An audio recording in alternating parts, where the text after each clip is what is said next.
Hello guys, today we are going to install Node.js and npm.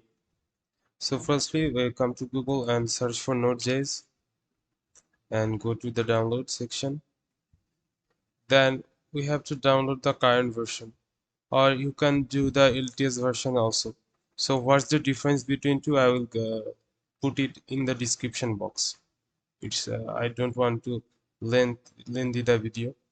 Then after coming to the current section, I'm going to install the 64-bit version for my Windows 11 because my Windows 11 is running on 64-bit. So I'm going to download it. So after it is downloaded, we are going to run it.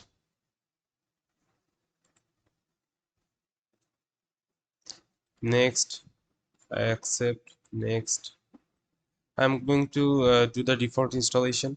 Next, and the basic operations also.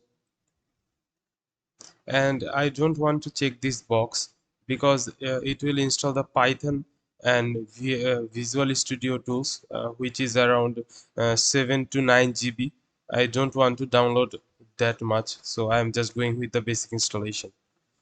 Now I'm clicking on next and I'm going to install.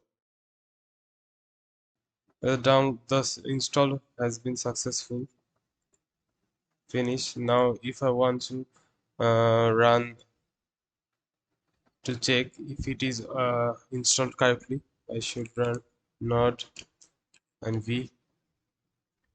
It is installed, and I want to also check the npm version, and the npm is also installed.